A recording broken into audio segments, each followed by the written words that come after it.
Good morning, everyone.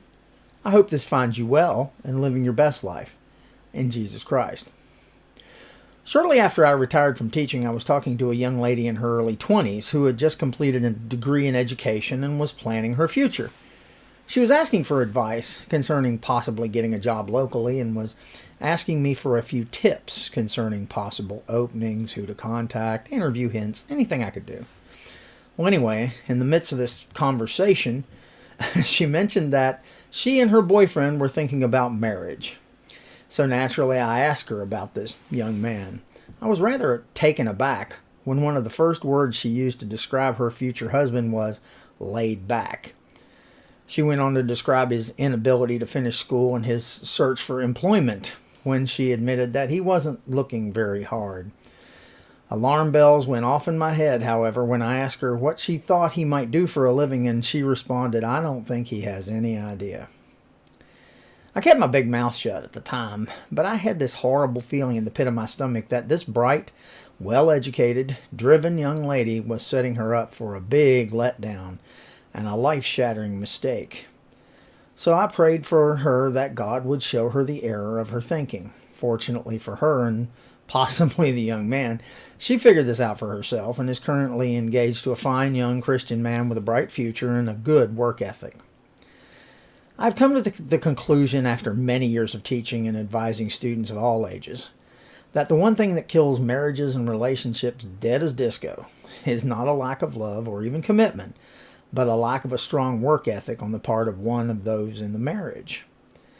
Time after time, I've seen this in this same scenario. A young man or a young person who is eager to build a life and working hard every day to do so falls in love with someone with little or no work ethic. They get married with the hopeful partner convinced that the other will change and that it doesn't matter to the relationship. They glibly think that love conquers all. A few months or years later, the marriage or the relationship fails, often with kids as a collateral damage. Now both partners are left bitter and often with children to support. And often it doesn't end there. Often the pattern then repeats itself with both parties living unhappy and unfulfilled lives. The Bible is clear that Christians should find Christian spouses. 2 Corinthians 6:14 reminds us, "Do not be yoked together with unbelievers. For what do righteousness and wickedness have in common? Or what fellowship can light have with darkness?" It's clear that we're not to be rash in our wanting to marry, but be wise, choosing carefully our future spouse. And I would like to point out that being a Christian does not necessarily mean that the person you are interested in has a strong work ethic. The truth of the matter is that I think, unfortunately, there are as many lazy people in the church as outside of it.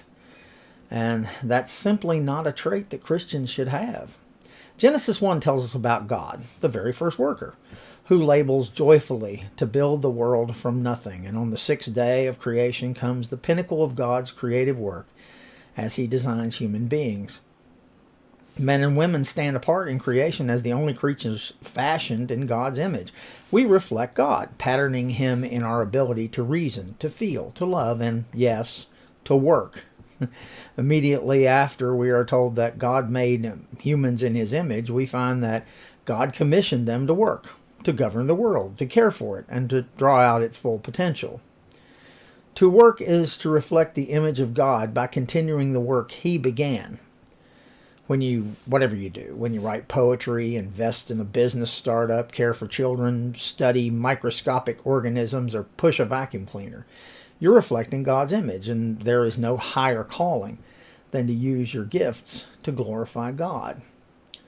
The ability to work, as well as the work itself, is a blessing from God. It is one more way in which we can grow and be blessed by God. So let us never shirk our duties to those we work for, doing everything as if unto the Lord, and let us strive to be that workman worthy of his wage, both in our earthly work and our heavenly work. I hope you make today a wonderful day. I want you to know that I'm here if you need me, and I love you all.